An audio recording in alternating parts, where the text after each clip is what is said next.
you from the 37th parallel on America's haunted highway. It's Pixelated Paranormal, your guide to the unusual and the strange.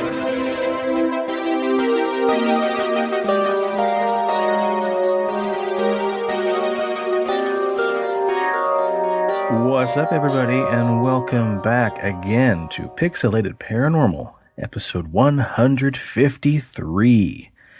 And before we progress any farther, how are you guys? Meh. About the same. Okay, cool. I'm a worn out farmer's cheese on a piece of bagel. Oh, okay. What the fuck that means?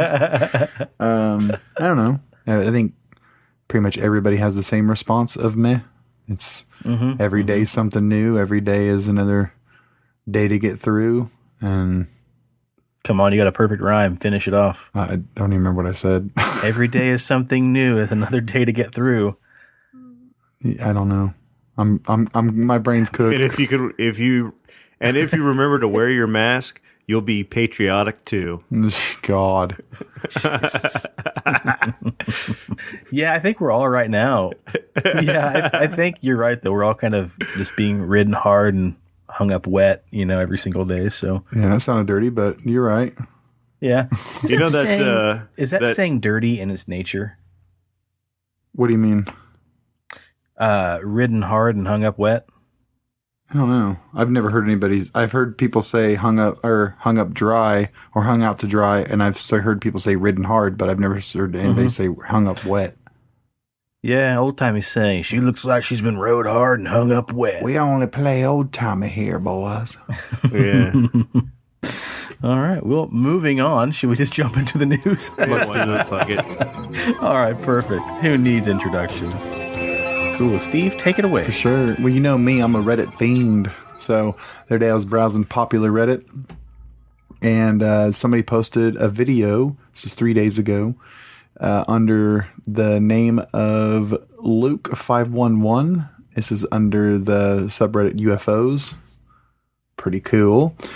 He posted a video of what appears to be a UFO in the sky at Big Bear Lake, California. And so basically he's shining this green laser up at this something in the sky, which you're not supposed to do. But it's pretty cool to see it in the video because he's keeping pinpoint on whatever it is in the sky. This, what appears to be a craft, is zooming all the which ways, going around really fast. I mean, it would be impossible for any of our crafts to do that.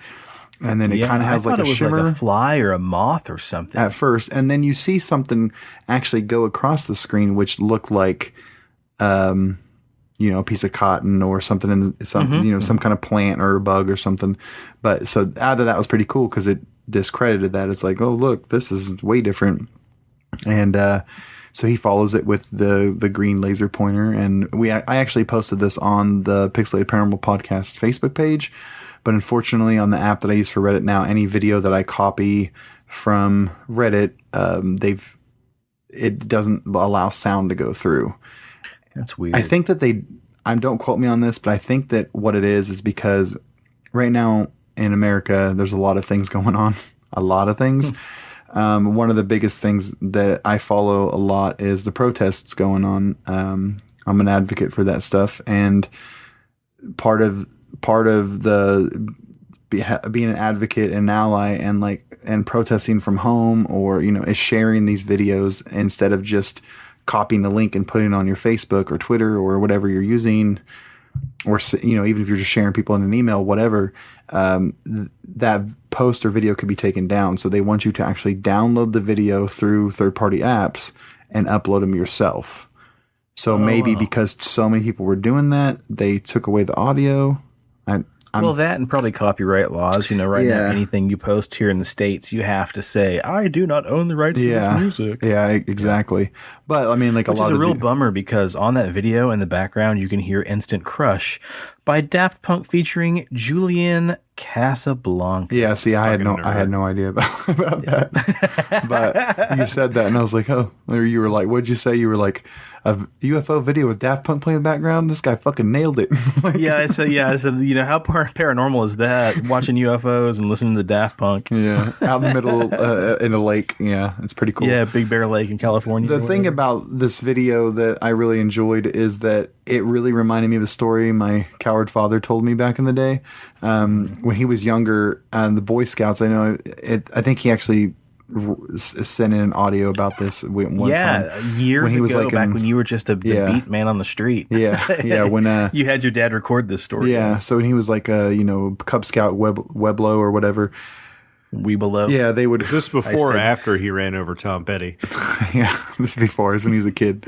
They were like busting his balls and like wanting him to get out of the tent to come look at this thing in the sky. And this is what he described. It was. They're like, Richard, look at this UFO. Come out. I'm trying to go to sleep. Richard, there's titties. Yeah, alien boobies. So he comes out there, and this is basically what he sees. He sees this thing floating around, buzzing around the sky, from place to place with no real aim or course, and then it does this, and then all of a sudden it disappears, and it's, how do you explain what that is? Like, we don't have, that we know of, crafts that can do this shit. So, but it's a pretty cool video. If you want to check it out, go to our Facebook page. You can watch it there. I also linked in the bottom of it because Evan asked us to post the link because he probably wanted to read the comments and stuff like that and actually hear the audio. So go on Facebook, check it out. It's pretty neat. Some of the funniest, not funniest, but like some of the top comments is this person says, "This is the most unique video I've ever seen on this subreddit. I'm usually heavily skeptic of most posts I see on here, but this one seems legitimately impressive." And it says, "Yeah, that maneuver when it zings away on a dime after getting hit with the laser or even an unnatural movement is very rare to see in the sub. I've never seen a video or a craft changing course 90 degrees or anything else even close. I'd love to know if this video is new or has been out a while on YouTube. It's crazy to think there are videos this unique and interesting just hidden on YouTube." Very true. Yeah. What if shining that laser hit a certain point in like the circuit board on that craft, and what you see when it zings away is it's malfunctioning, and that might cause that UFO to crash? That'd be nuts. Those lasers freak me out, by the way. The fact that we have lasers, Joe down the street can just fucking buy at a Costco or a hardware store. Yeah. It just blows me away. And then people go ape shit over the UFO. How dare you shine the UFO at that beautiful alien creature? Yeah. And it's like, and the number one of the number one comments says, "Hitting a UFO with a laser has to be a top moment of anyone's life." The one right underneath that, "I once took down a UFO by uploading a computer virus to it. Highlight of my life, really." That's funny. Well, if you guys want to check that video out, like Steve said, it's on the Facebook page. Probably 3 days ago. By the time the episode drops, 2 or 3 days ago, you can see it. We posted that one just before our moon landing anniversary post. Yep, it's pretty cool. Well, speaking of spacecraft, man, what's old Elon Musk up to? Yeah, no shit. He's weird. There you go. He's not taking the quarantine too well these days. He's had a lot of drama in his life. He has a new child. He's all over the place. But apparently this week he's in the headlines again. Elon Musk says he's tested his brain microchip on monkeys, and it enabled one to control a computer with its mind. So that's how it starts. Planet of the Apes. Yes, right. So he says Elon Musk's neurotechnology company, Neuralink, has pulled back the veil on its ambitions to implant chips into people's brains. During a Q&A session at a live presentation on Tuesday, Musk surprised his Neuralink colleagues by announcing that the firm had tested its technology on monkeys with some success. Musk Wait, at an actual live Q&A, he's like, "Oh, and by the way, guys, this is what we've already tested it on monkeys." Oh, he always does that shit. He'll always, and they're like, "Wait, you did what?" Yeah. He'll do like little announcements and be like, "Oh yeah, we've already been testing," and he'll let something slip. That's part of like the draw to Elon Musk, because he's got so many investors, and they're always on the edge of their seat because they don't know what he's going to say or do, or what he's going to unveil too early, too late, stuff like that. So he says, Musk said a monkey has been able to control a computer with his brain, though he did not elaborate further on what this involved. Neuralink's president, Max Hodek, said that he wished the company didn't have to experiment on animals, but that it's a necessary step in the process. He said, what I wish I can do is actually have us experiment on convicts. But instead, and then Elon Musk is like, we already do. Yeah. So when you think of this, why are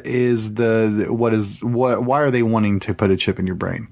So the near-term goal would be to treat various serious brain disorders, such as Alzheimer's and Parkinson's disease, both terrible diseases. Although ultimately Musk's ambition is to achieve symbiosis with artificial intelligence. Elon, if you ever listen to Elon Musk, he did a really good interview with Joe Rogan. Mech warriors, bro. Yeah. So he is terrified of AI. He fully believes that AI could take over the world like a, RoboCop, Terminator situation. Who does? Elon Musk or Joe Rogan? Elon Musk. Like, he really believes that artificial intelligence is going to take over the world. If we, why the fuck has he got his dick in the fucking toaster then? Because if we're sitting here like, I'm terrified of robots, but I made a monkey into a robot, right? So like, I don't know, it's pretty interesting. I won't butcher what he said, but I know he's very big into that. So with this ambition to achieve symbiosis with artificial intelligence, it would negate some of that, and that's what his dream is. But I think he's kind of shifted. Like, his main focus right now is colonization on Mars. That's like his main obsession. But is he wanting to colonize Mars with fucking cybernetic monkeys? All right, or Kanye West. But sorry, the Neuralink chip sits behind the ear, while electrodes are threaded into the brain. Now, the reason I brought this up is obviously it's weird. It's science fiction, whatever. Two questions. Would you, if this was ever perfected and you could go to the store and buy it or get it, sign up for it, would you guys do something like this? No. If it benefited you to like know that it could help you not get dementia, not get Alzheimer's, not get Parkinson's, stuff like that. I'll preface it by saying it's a perfect world and no one's going to hack my brain and there's not ulterior motives. Yes, I would. I would definitely do that. Yeah, because I know, like, for all the stupid, I'm just going to say it now, and if I offend anybody, I'm sorry, but all the stupid ass QAnon people, they believe that the whole, like, I don't know, should I say that or not? Should I cut it out? That's your personal. That's when I interject. Now, Steven doesn't speak for the entirety. Okay, of that's okay. You can do that. Yeah. Email Big Steven at whatever his email address is, and leave us out of it. So with that, I have a sensitive subject of that because of my father. But it's crazy to see how big that's blown up within the last month in America, and a lot of them people, like, they are against the cabal, the idea of a paperless money, all that type of stuff. And they think if a computer chip is in your brain, then the government can control you, stuff like that. And, I don't know. I look at science as always expanding and everything like that. And I've seen people die from Parkinson's. I've seen people die from Alzheimer's, and it's fucking terrible. And you should never have to be put in a situation where the person that birthed you forgets you. If there's anything that can help with that, I'm 100% for it. Yep. I fully agree. As, someone who's experienced secondhand how that affects family, I fully agree. It's literally the worst. I tell people all the time, and they say that I'm barbaric or whatever. If I was put in the situation where I'm not close to my parents now, but I've told them both this, if I'm close with you and we patch our relationships and the end is near and you are at a complete, you don't recognize anything around you, you've become a shell of who you are, then I'm going to help you leave the planet. Okay. And I think that happens more often than not in situations with men. Definitely around the world for sure. Because they're not a person at that point. You know what I'm saying? The person you love and the person that raised you isn't that person anymore. I don't know. But that's a whole different subject. When it comes to this Neuralink chip in your brain, if it could combat that, I think that's a phenomenal thing. And honestly, it could get rid of headphones, man. We could just stream our Spotify, our iTunes music. So this is why I'm not. This is why I'm not like a fan of this subject matter. Is so there are other companies out there that through altered genetics. So you're able to take part of like your genome and like recode it and then do gene therapy. Mm-hmm. And you could actually, if we could get the studies and FDA approval, so that's like a whole other topic right there about kind of getting rid of some of those FDA restrictions and do testing, that we could actually cure 99.9% of the ailments that affect humanity through just, reverse genetics. Versus going this, like artificial intelligence route. So I don't know have you both watched Altered Carbon or not? Yeah, season 1. Yeah, I have not. I really want to. But so that's the big conundrum with that series, is that they came across technology that allowed them to move their consciousness from one body to the next and be able to integrate it with technology. And in the end of it, they lost all sense of humanity. So why, like, let's say I get my arm chopped off in an accident and you're able to integrate a robotic arm that works and it picks up like, my brain signals and things like that. So I have a functioning hand. I think that's one thing, but to actually hardwire something into your brain to affect your consciousness, like get out, like eventually you're going to keep pushing that technology and keep pushing that technology to where we're no longer human. Like we've lost all sense of, humanity. And I like that one black dude in the Matrix. I'm 100% grade A human, baby. No ports. Yeah, and I actually just finished a video game. One of my favorite series is Deus Ex, and it's all about like augments and augmentations on your body and like the social drama with that, and like terrorist groups trying to take over people's augments and all this type of stuff. I love that stuff, and that's why I really want to watch Altered Carbon and really into cyberpunk stuff. But like you said, like it's one thing to get your hand replaced, but like to actually take your consciousness out of your body and your soul into another thing, that's crazy shit. Right. And I mean, and then you gotta look at the black market type stuff that would go on with that, all the corruption. But also, like with what you said, is like you lost all parts of humanity and you cured all these illnesses. That really great video of that alien sitting in that room and like basically talking in this like dark cryptic voice, and he's saying like in the year 2030, humans found out a way to live forever basically and lost humanity, shit like that. And then that alien that was talking was a human. They just figured out how to do that. And then he was coming back to be like, yo, you need to keep humanity. And it was such a cool video. It's very famous, but well, that concept has been a very long running theory about extraterrestrials anyway, saying that you're I mean, hell, we've talked about different races and all that kind of stuff, and you can believe what you want. But if you just want to look at like maybe just two races of aliens, there's like your Nordics that are your very humanoid, blonde haired, perfect human shape. And then you have your grays, which are almost said to be like these almost zombified robotic creatures that are also rumored to be or thought of to be just organic parts mixed with biomechanics. Yeah. People say that we've just basically pushed ourselves too far into the future, and then we've lost all humanity, and that's what aliens are. Coming back, they're rail thin because in space you don't have to have mass. There's no gravity. And their eyes have gotten bigger because, you're in the darkness of space, and so you want to be able to see more. And they have such small mouths because they don't have to really eat much anymore because of, bioengineering and telepathy and everything like that. And I mean, yeah, that shit's been a theory since it's so cool to think about. And then there's actually a lady that released a peer-reviewed paper this year that talks about the frontal lobe, your hippocampus. That's your spatial mapping. So it's something that throughout the course of humanity we've always had to use, and we've had to use it a lot. So, you think about you go back 60, 70, even like 100 years, you as an individual had to be able to survive. You had to be able to spatial map. So you would have to know, if I go, X amount of feet into the jungle, and if I go here, there's water. But hold on, in the year 1920, I wasn't living in the fucking jungle.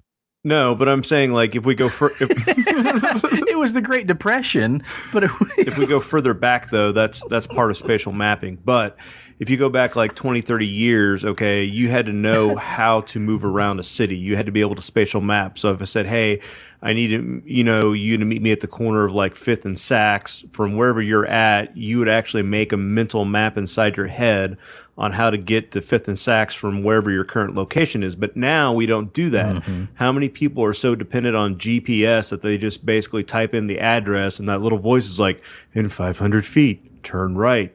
Mm-hmm. In 200 feet, make the next left. GPS is great when you're in the city. Even when you go on a GPS and you put like corner of 5th and Saks, it's almost like the GPS has a hard time telling you where to go unless you have a specific location. And so this idea that we're so dependent on that technology, we're using that muscle less and less. And as that muscle is shrinking, you find more people are susceptible to Alzheimer's and dementia and all those other mental diseases, versus like some cabbie from New York, because he's been making mental maps his whole entire life, driving people around, that muscle is so strong that they're less likely to develop those brain diseases later on in life. And so because we're becoming so dependent on technology, you're finding those diseases more and more common.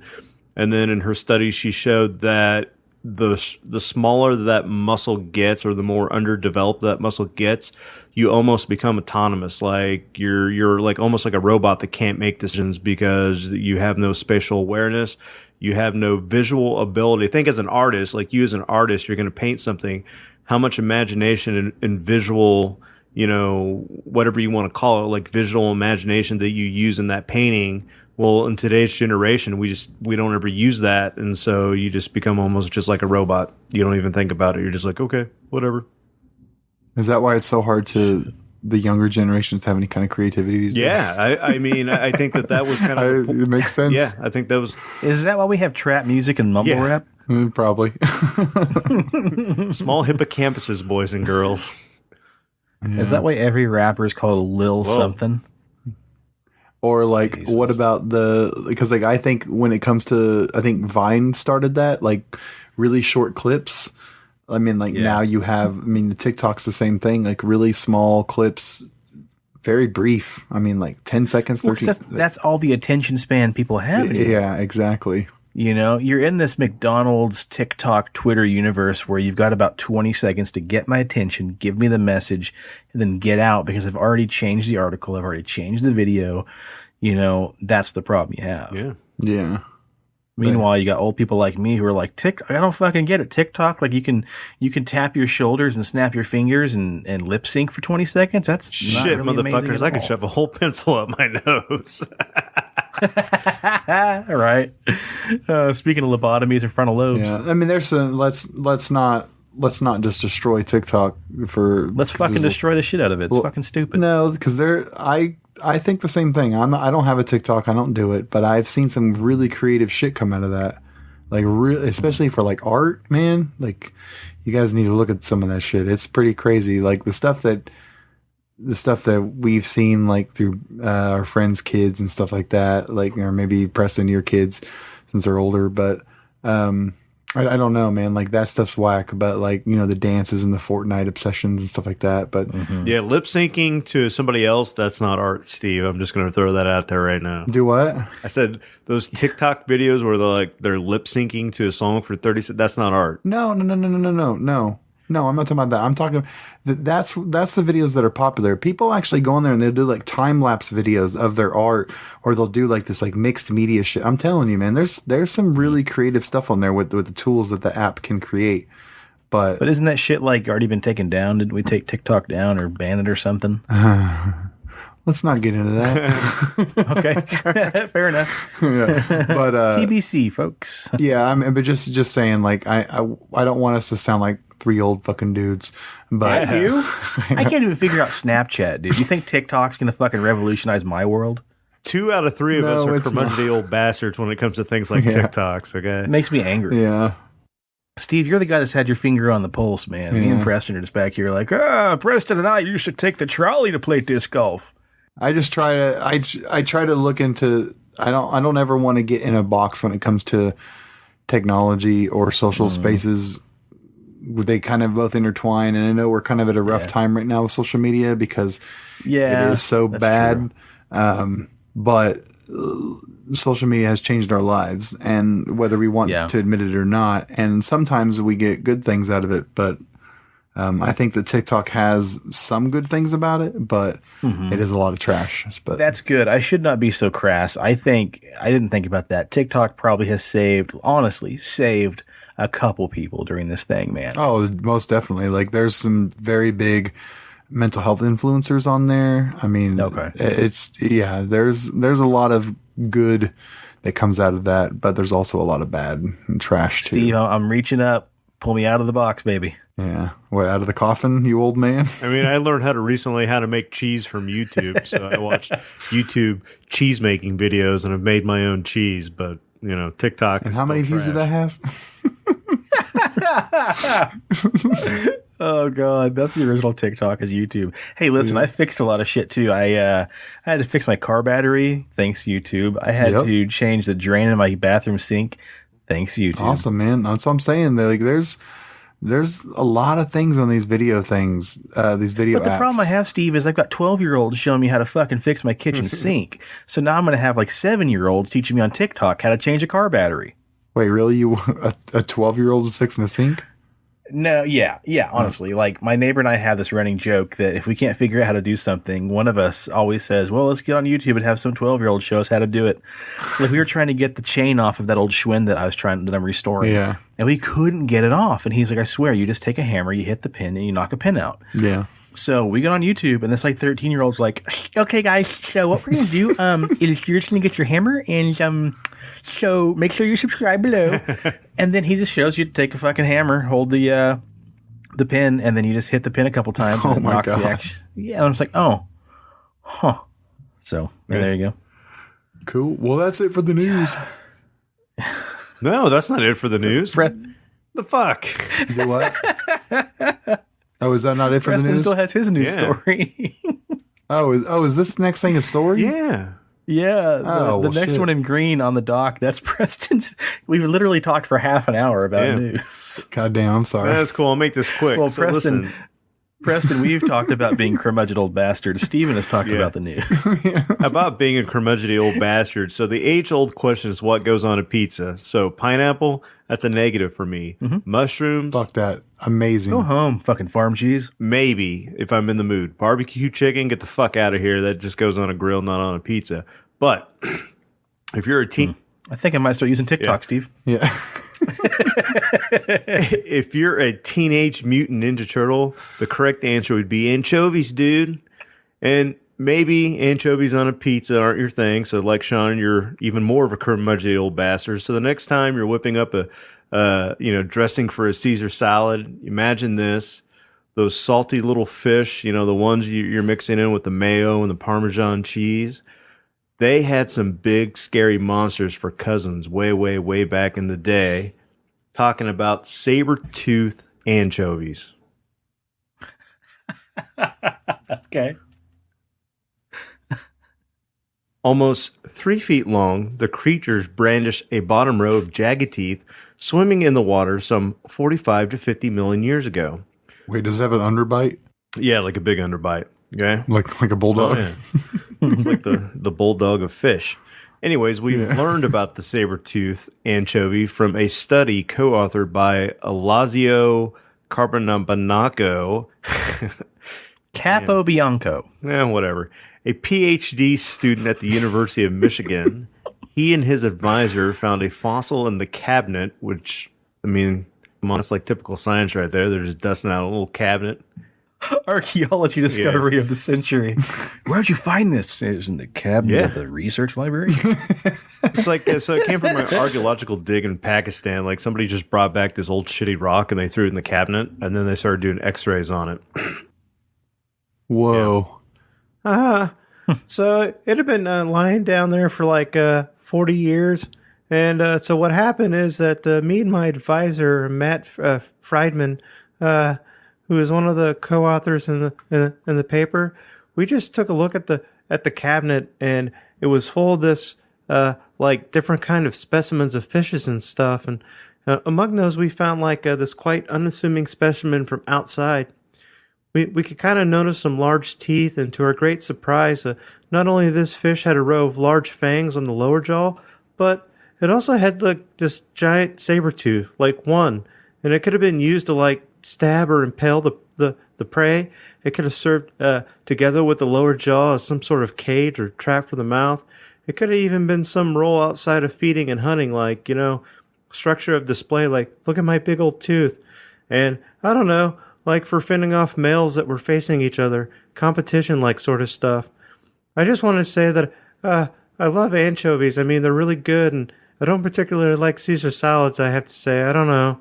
I come from Italy, but salads aren't a thing there. But anchovies on pizza, definitely. Yes. That sounds like a mixture of Mike Judge's voice from Beavis and Butthead, the old man, or Hank Hill, kind of. And a mixture of that and Morty. Preston, you have just proved to the entire world, across multiple countries, you can do another accent besides hillbilly. You get what you get. It's old man Morty. That's pretty crazy, man. I kind of want to read more about this study that lady co-authored. Yeah, like a 3-foot long fucking anchovy with one giant saber tooth. Like, do you know how many pizzas you could make with that and then throw away? I love anchovies on pizza. I remember, Preston, you tried. We had a Decapalooza once, and you're like, let's get pizza. And I was like, hell yeah. The Supreme? Yeah, Supreme and anchovies. Fucking ruined that entire pizza. You actively go for anchovies in your pizza, Preston? Hell yeah, man. Weird. It makes farmer cheese, too. What do you expect? Yeah, make farmer's cheese. Go. The new roommates have a can of that, and the new roommates have a can of that in the thing. I was like, people really buy this? Oh man, yeah, it's just like salty fish. Yeah, I love fish. I mean, I've only tried anchovies on pizza when I was young. So maybe when I'm older, maybe I'll try it again. And maybe I might like it, but it's definitely not my go-to. It would never be my go-to, and I would never put it on a pizza when I was sharing with somebody, like a half and half. Well, I mean, I agreed to it. It wasn't like he just sprung it on you. He didn't Rochambeau me or nothing. But it would be, but it does, because like sometimes when you get pizza, like you half and half it, and you'll still get like the juice from the pineapple over to the side a little bit, and some people don't like that. It would be the same with the anchovies, right? Like you would get maybe a little. No, because it's like dry, salted fish chunks. So, I mean, as long as it's not on your half of the pizza, you're good. But they're still packed in oil, and you can still have the actual oils permeate over. Yeah. Bitch, I worked at Pizza Hut for 4 years. I think I know how anchovies and pizza work. Hell yeah, man. Well, a little appetizer to tonight's tales. I was actually back in our hometown, Steve, and, where we went to high school. And I ran into an old friend of mine who's a little older than I am. And he served in the military for quite a while. And he was over in Germany back in 1980, right around the time of Chernobyl. And he was telling me that he happened upon a group of guys who have been in the same branch of the military as him since the 1960s all the way through like the early 90s. And it's like probably like a Facebook group, where you can get on there. And he met up with a bunch of his buddies that he served with, and then they all joined this, support group or whatever. That's Facebook group. And like, I don't want to say the guy's name, but I'll call him John. And John doesn't subscribe to much of this stuff like ghosts and aliens. He's intrigued by it, but at the end of the day, he's like, yeah, there's scientific explanations for all of it. It's nothing out of the ordinary. But he's like, hey, man, I wanted to talk to you, and it's funny that you're here because I thought about you the other day. And he said he's forgotten all about what happened, but basically they had these old, like, military compound machinery garages. I think he called them like a tab V or something like that. But just imagine like a big bunker you could roll in like a Jeep or several vehicles or planes and shit to work on. Like a big hangar. And he said they had this one tab V that they always called the haunted tab V. And I'm like, okay. And he says, now, people tell you tales about it when you first get to this location on this army base about how, like, you know, everybody's too afraid to get out there and, you know, stay the night by themselves or work by themselves in this installation. And of course, everybody has to do it once or twice, you know. But basically, like, you can show up to work in a group of, like, you know, 2 or more people, go in there, do your job, fix your Jeeps or your machinery or whatever, and everything's fine. But anytime somebody would leave somebody by themselves or you'd have to work by yourself, he said the lights would start flickering. You could hear murmuring in the background. And then anything you try to use as far as machinery goes, like generators or, you know, hydraulic presses, stuff like that, they'd be working just fine with a group of people. But as soon as there's one person by themselves, anything electric would stop working. So you could be sitting there, you know, working with, you know, like your zzz, you know, your power drills and your, you know, ratchets and all that kind of stuff. The minute you're by yourself, it just stops working. That's cool. Somebody else could walk into the room and it would start right back up. Wow. Power generators that were electric would just stop working unexpectedly. He said that there were times whenever they would do experiments and they'd have people standing around the perimeter of this little building, making sure nobody's out there, you know, unplugging anything or flipping breakers or whatever. They could never explain exactly what was causing it, but he said you'd also be in this bunker. There was no air conditioning, so you pretty much just relied on, you know, just the cold from being in Germany, and, you know, all the doors were always shut because, again, it's a U.S. military base, so you don't want anybody, you know, sneaking up and watching you or surveying or possibly shooting you. He said there's absolutely zero airflow in this building. But anytime somebody's by themselves, you'd get a gust of wind that would go through this thing. And he's like somebody just turned on a wind tunnel sometimes. And he said one day he was in there and he's working by himself and a big old gust of wind came through and he's like, man, it must be storming outside. And so he walked outside, lit a cigarette. Nope. Clear, blue, sunny day, no wind at all. Trees weren't even moving, no leaves were blowing. The minute you go back inside, there's just a steady breeze going through this building. And he said what's even funnier is, like, he and his buddies were talking about this happening and how they each experienced it and they all kind of forgot about it. People started chiming in that had worked back in this bunker back in the 60s, the 70s, the early 80s. And he said they finally ended up shutting down that side of the compound probably like in the early 90s. Mm-hmm. But he said it was just crazy to hear, like, people all the way back in the 60s. You know, so he's like, so to me, he's like, these are old timers, man. These are like, you know, we're just getting out of Vietnam. We don't have room for ghosts or any other, you know, silly bullshit, experiencing the same exact thing. And, like, it was just kind of a well-known rumor, like, oh, yeah, that Tab V unit, it's haunted. And he's like, you could walk up to, you know, your generals, your sergeants, all these people, and they would all be, like, the hardest fucking military guys. And they'd be like, oh, yeah, like, weird shit happens in there and nobody can explain it whatsoever. But he said it was almost like a screen memory to where, like, he'd pretty much all but forgot about it until randomly they hit this chat group. And all of a sudden people were just like on a whim, hey, did anybody ever experience anything weird in that building? And they had like a special number for that building or whatever. But yeah. That's crazy. Yeah, I wanted to ask Matt if he'd experienced it, but, you know, he said this thing shut down at the tail end of the 80s or the early 90s, so...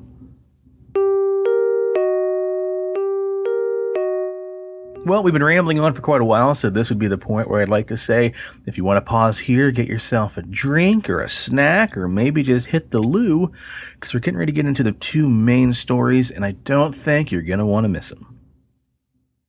Since the dawn of man, we've often looked to the sky and stared in awe at the countless stars that span across the infinite heavens, and we've oftentimes pondered to ourselves, in all the vastness of space, in all the universe's glory, are we indeed alone? Well, as always, we here at Pixelated Paranormal are here for you. But not to answer such a question that's wrapped inside of an enigma. No, we are just here simply to share yet 2 more stories of the unusual and the strange. 2 more encounters with the unexplainable. 2 more little nudges to help you move a little further down the paranormal highway. So we've all pretty much heard about, you know, Betty and Barney Hill and their abduction case that happened in 1961. Perhaps one of the most important and the most famous alien abduction stories to ever hit the U.S. And until 1961, you didn't have too many stories of alien encounters in the U.S. that really hit the headlines, quite like the Hills story.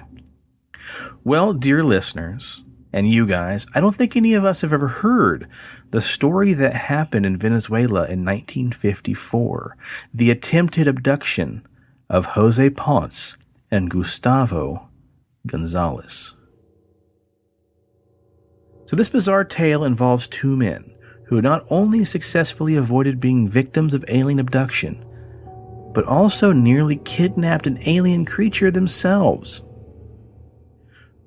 Well, our first strange tale tonight happened in Petare, Venezuela, on the 29th of November in 1954, between 2 and 2:30 a.m. in the morning. Gustavo Gonzalez, a then 25-year-old Cuban businessman residing in Venezuela, and his Venezuelan assistant, Jose Ponce, were driving in Gustavo's van on their way to the Industria Nacional de Embutidos, or the Shepler meat processing plant, located on Buena Vista Street in Petare. They were on their way to pick up their goods that they had planned to sell at the market later in that day. And these two guys were solid businessmen. And they operated like clockwork. Every morning, 2 a.m., they were at the meat processing plant getting their shipment for what they planned to sell at the market the following day. Well, that night, as they were driving along Buena Vista Street, they were surprised to see that all of a sudden, the pitch-black night sky and the street illuminated like someone turned on a light, and all of a sudden it was noon. So just like any of the rest of us, they decided to jump out of their van and see exactly what was causing the area to light up. So they got out, and then Jose walked around to the front of the vehicle to get a better view of the light source.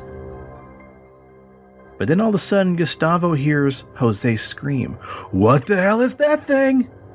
And then he ran back around to the other side of the van and nearly knocked Gustavo right on his ass. And the two of them stared ahead as a strange, 3-foot-tall, diminutive entity slowly, inquisitively walked towards them. The creature they saw was short, stocky, and had a round basketball-shaped head and was covered in a weird brown fur. Now, it took the two guys a few seconds to comprehend exactly what they were seeing, but then after he gathered his bearings, Gustavo decided that, by God, no one is going to believe them, so he's going to grab himself the damn thing and take it as a souvenir and as proof as to what they were experiencing. What? So Gustavo slowly advanced towards the fuzzy Muppet-looking thing and decided to wrap his arms around the creature and attempt to capture it via a sneak attack bear hug.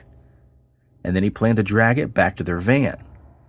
But the small alien, however, wasn't going to have any of this earthling bullshit and managed to break away from Gustavo and his creepy hug without hardly any effort. The little guy was abnormally strong for his stature and forced Gustavo off with little to no effort and knocked him right on his ass on the pavement. According to Gustavo, this entity weighed about 110 pounds and was just over 3 foot tall.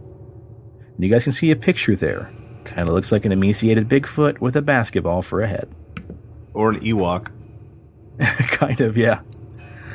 So Gustavo got pissed off because this little dirt mop just whooped his ass like he was a toddler. And he jumped up and he rushed after this thing as it scuttled away towards the source of the light.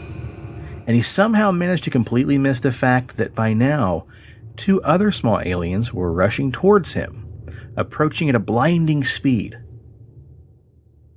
One of the 2 otherworldly creatures then raised up a weird wand-like rod and flashed him with a light, kind of like a flashlight, in order to stop him from chasing after their fellow alien. So now scared and blinded by the light, and unable to see what was happening for a few seconds, he reached into his pocket and grabbed a hold of his Boy Scout knife. And this is the point I want to pause here and say, guys, gals, it's not a bad idea to carry a pocket knife in your pocket at all times, just in case, because you never know when you're going to need it. I know a lot of people who do that. Well, yeah, I carry a knife on me. Preston carries a special one to cut his farmer's cheese. I got a buck knife from the 70s my old man gave me. It's like wood grain, and it's got like the gold and brass trim around it. Yeah, all the time. Carry that thing on you? Fucking call me John Rambo. Nice. That's a knife. Yeah. Notice they don't call you Big John Wiener. Yeah. Oh. Oh. So, blinded, he reaches into his pocket and he grabs a hold of his Boy Scout knife. And as his vision is slowly coming back, he starts wildly swinging his knife in front of him, left to right and around in circles and jabbing. And when he glances to the left, he saw the same diminutive alien was now running towards him. So instinctively, the man stabbed the creature's shoulder with the knife, but only to feel the blade slip off the skin, which he said was like that of a tough rhinoceros hide. And then, because turnabout's fair play, the hairy little extraterrestrial reached out his arms, lunged towards Gustavo, and seized him now in a kidnapping embrace. You try to kidnap me, bitch, I'm gonna kidnap you. Yeah, right. And as he was now struggling to break free from his captor, Gustavo also realized this creature had long, sharp claws on each of its 4 fingers. Meanwhile, now his assistant, Jose, emerged from the right side of the van and headed towards the source of the bright light, which you could now see was a spherical, craft-like object. And as he got almost close enough to touch the bizarre airship, another small, hairy extraterrestrial emerged from the other side of the small hill that the UFO was perched on top of. But when this creature saw Jose, it jumped backwards like Jose had startled it, and that he had no clue there was a classic alien-human wrestling match happening between Gustavo and his friends. As soon as it saw Jose... Watch out, watch out, watch out. As soon as it saw Jose, it hurriedly turned around and walked the other way like, nope, nope, nope, nope, nope. And Jose said this little guy had clumps of dirt and flowers and grass in both of his clutched hands. Then the little galactic botanist jumped nearly 6 feet up into the air and landed on top of the craft and entered a hatch and vanished into the object. What a great getaway. I know, no shit. It reminds me of in that movie, The Arrival with Charlie Sheen. The aliens, like they're like posing as humans, and then when they get caught, they to get away real quick, they can take their knees and then like bend them backwards to give them like crazy jumping. Like they can jump. Yeah, I remember exactly what that is. Like jumping like 6 feet up in the air. Like what the hell? Yep. Then the little galactic botanist jumped nearly 6 feet up on top of the craft and entered a hatch and vanished into the object. And then only seconds later, another entity emerged, armed with a long, shiny tube in its hand, pointing it at both men. He went and got it strapped. Right. He's like, you want to fuck with this knife? Well, let me show you a shiny tube. Yeah, right. It's either going through you or in you. Like, oh, no. Oh, spit roasted. They both then suddenly felt a vibration that encompassed their bodies, and Gustavo and Jose were rendered paralyzed. They then saw the brilliant sphere rising majestically and silently to a point in the night sky before vanishing altogether. And you got kind of a small drawing there of the guys there, and it looked like a giant flying ball, like a giant, like what Mork wrote in. Jose was so confused and scared by what he saw, he just straight up took off and ran all the way to the traffic office in Patere. I gotta pronounce this right. Patari? Anyway, to the traffic office, located on the same street where this bizarre event took place. Minutes later, Gustavo Gonzalez arrived at the same exact location. He left his homie. Yeah, he's just like, no, I'm going to take a note out of that little guy who stole the grasses book and just noped right out of here. And after having a drink of water to recover from the ordeal, both men enthusiastically described their experience to the on-duty officers, Manuel Moreno and E. Dominguez, who both stated that both the men entered their office at 2:30 in the morning with their bizarre story of furry little aliens, but they confirmed to their knowledge neither of the men were drunk nor insane. To the traffic officers, What they said and described seemed true enough, being though it was packed with many details that seemed to be too real and too specific to make up. Jose and Gustavo were both able to describe the aliens to the officers as follows. They were hairy, covered in fur, noseless, with glowing eyes, short in stature, they were barefoot, and they wore a strange item of clothing that resembled a loincloth.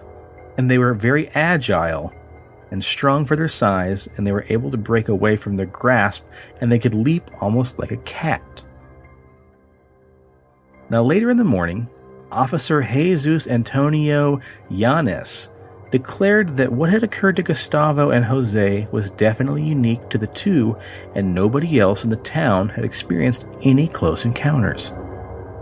The next day, Gustavo complained of pain in his left side and was taken to a hospital to receive medical attention. An X-ray was taken there around 3 in the afternoon to discard the possibility of a fractured rib. Doctors, however, only found that he had a severely pulled muscle in his right side and some large abnormal bruising. From the wrestling match? Could have been from the bear hug. Following the incident, people who knew both men personally stated they must have had a truly extraordinary experience for these two to publicly report such a strange encounter. Antonio Scherchi, the manager of the Industria Nacional de Embutidos, or the Shepler meat processing plant, stated that he knew Gustavo and Jose from seeing them and dealing with them, and he took them very serious. They were hardworking people who arrived at 2 o'clock a.m. every day to retrieve their products. He also acknowledged having never received any complaints about them or having noticed anything unusual about the two. If they say they saw something or had contact with something, he believed them. Moreover, journalists who interviewed both the men attained that Gustavo and Jose were not intoxicated at the time. Had they been drunk, the traffic authorities would have arrested them both for driving under the influence, and furthermore, when Gustavo was taken to the emergency room, he was somewhat nervous and his side appeared a little bruised. So you actually had witnesses see the bruising on his side. Again, could have been hit by a car, we don't know. But then later other witnesses came forward.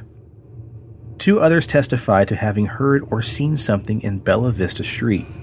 One of them was Miss Maria Antoinetta Avaladina, who stated that she was awake between 1 and 2 o'clock in the morning, and at the time of the incident, she felt something like an explosion or sibilant hiss, but paid no mind to it because she was preparing a remedy for a sick child in her house. Do you think that was when they pulled out that shiny tube, or the ship taking off? It could have been, or it could have been an explosion of it taking off too. Yeah, the propulsion system. Or it could be an explosion of Gustavo shitting his pants when he got in that wrestling match. God. Body slam. Take it easy. He's going to the top of the ropes, people. Likewise, Mr. Garachin, who lived in Petare, noted that hours before the incident, he had seen a, quote, strange luminous device that made no noise whatsoever that was flying to the south of Petare, and that other people had seen it as well. Later at 2 o'clock in the morning, an explosion was heard over Buena Vista Street and other areas of Caracas Valley. Mr. Manuel Maria Soria, living at the Avenida Socra number 31, only 3 blocks away from the site indicated by the witnesses to the landing, stated that when he was heading back home around 2:30 in the morning in a rental car, he suddenly noticed a bright light flooding his vehicle, causing him to stop for a moment. He suddenly heard something like a sharp whistling sound, piercing and unbearable. He stepped on the pedal and sped away at full speed, reaching his home. Right. Reaching his home and telling his mother, Miss Juanita Soria, about the incident. The woman said that she had also heard something, but believed it to be, quote, one of those aircraft purchased by the government that make a lot of noise. Other witnesses was Dr. Julio Garces, a lab technician at the Perez de Leon Hospital in Petare. He said that shortly after 2 a.m. on that same Sunday morning, while driving near Buena Vista in his car, he heard something that sounded like screams of terror issued by a squealing voice. He He stopped to see what was going on, but he saw nothing. All he could hear were more screams, but was unable to ascertain their origin. It's probably those aliens just saying, "Kick his ass!" No shit. Also, a Miss Esla Duderstadt. I want my last name to be Duderstadt. Yeah. A resident of Cali 9 in Los Palos Grandes said that she was in her garden when she noticed a very bright light towards Petare. So this must be like a neighboring city. Mm-hmm. It was a very intense light rising skyward in the shape of a disc, and it changed color and flared for a few minutes. Her son, Rodolfo Duderstadt, reiterated his mother's statements categorically and noted, "The sighting we have had has given us much to think about, as it has occurred at the same time as in Petare. We didn't know about the details of the case until it appeared in the newspapers. But Miss Ursula Weed, a niece of Mrs. Esla Duderstadt, also had the chance to see the strange object too." And then residents of the Los Cabos urbanization living along the old rail line that leads to the city of Petare, too, noted that on the very same morning, at the very exact same time, they saw a very bright light passing over their homes, lighting their rooms like bright flashlights. Many abstained from making statements to the press to avoid being derided as insane or being summoned by national security, which had looked into the matter. And then a Miss Del Paso, resident of Cala Andres Bayo, noted that several police and national security cars reported to the area to assert control and search streets and homes and parking lots where an explosion was felt after the light had gone by. And Mr. Francisco Leal, a resident of Calle 7, felt the explosion much like other residents of the sector. Entire families were outside their homes, standing in fear, discussing the possibility that it could have been some sort of weapon, indicating that, according to the statements made by the police, it was a bluish, intense light that moved upward. Everybody heard strange noises. And thus this ends a strange close encounter of the third kind of Jose and Gustavo.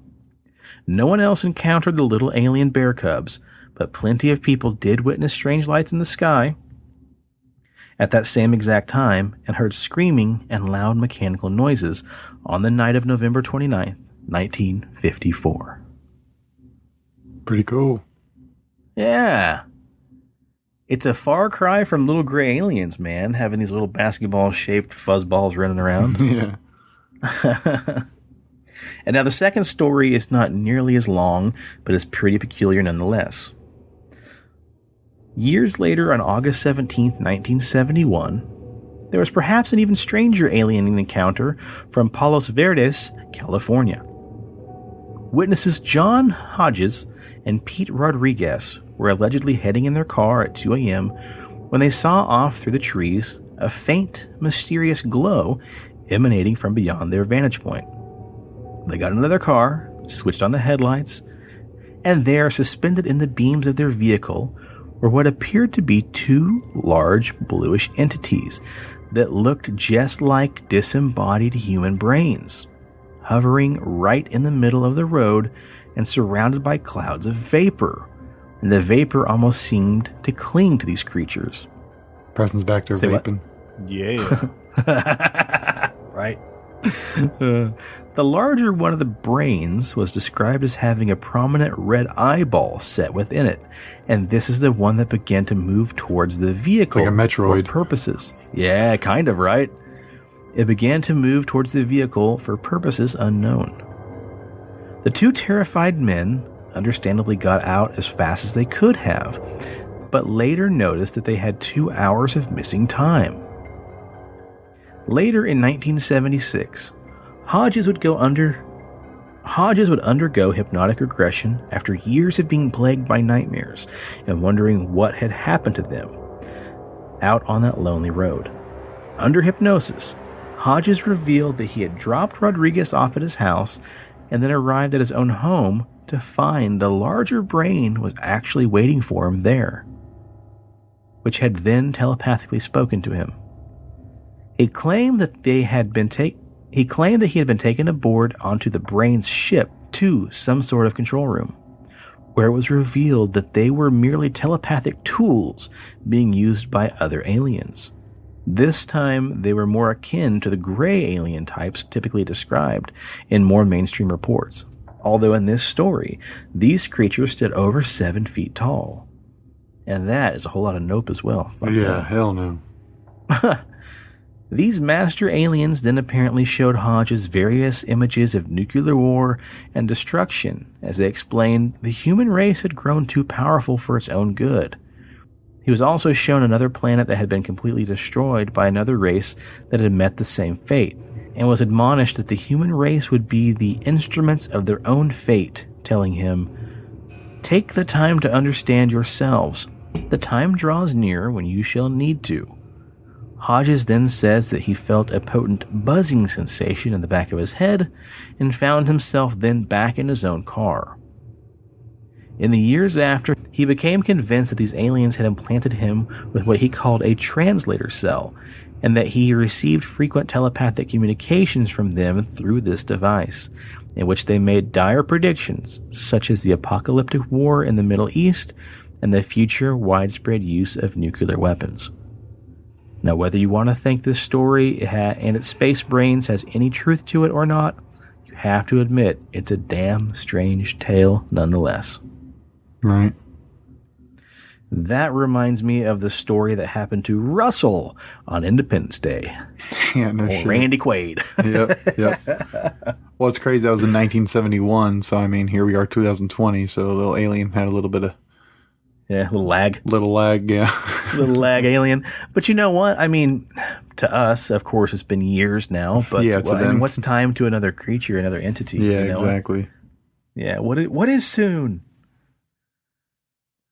But yeah, there you go. 2 strange tales of otherworldly. Is that guy still alive, you think? Oh, probably, man. Yeah. Hmm. I mean, the one dude's in the first story. One of them was 25 in 1971. Yeah. So he's probably about in his 70s now. He's still... Oh, I bet you he's shitting his pants right now with everything going on. Oh, God. Yeah, maybe. That translator cell, why aren't you fucking working? Come on. Why do you have that tinfoil hat on? Yeah. Yeah. All right. Well, guys, let's go ahead and plug some stuff and get out of here. Cool. That's a solid hour. Awesome. Steve, what do you got, man? Check out our Facebook page, Pixelated Paranormal Podcast. Get on there. We post things like the visual aids. We do also do that on our Instagram at PXL Paranormal. And yeah, check us out. Do the follow, like the page, share the stuff. Sharing is very important. Because every time we do a share, it reaches more and more people. And then they'll be like, oh, what's this? And then they'll look at it and they'll chuckle. And they'll just scroll on. But there might be that one person.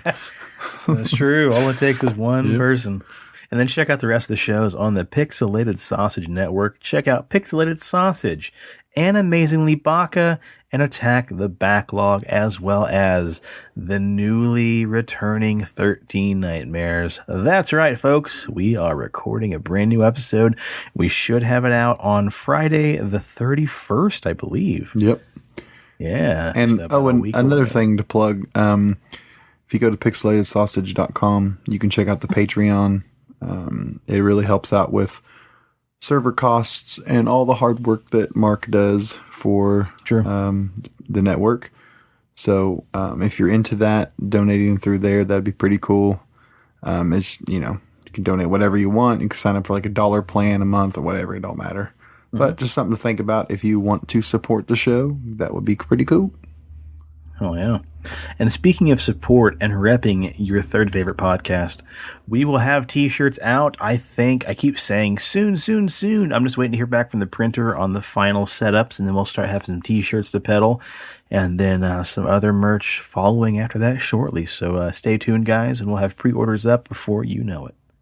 And as always, Presto, what do you got? If you need a beard, if you want a beard, if you want the best goddamn looking beard that'll help you wrestle an Ewok from outer space, check out BigDobsBeardBomb.com and use promo code PXLPARA for 20% off your order, and pick up some space swaggin' scents like Dundee Cedar, Bay Rum, Sweet Tobacco, Fresh Mint, Citrus, Classic.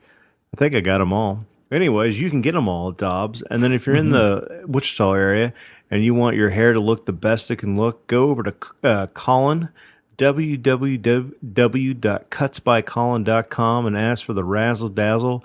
And if your shit's a little tight and need to loosen up and want some needle work, 3 Pillars Health, and go see our main man, Benny.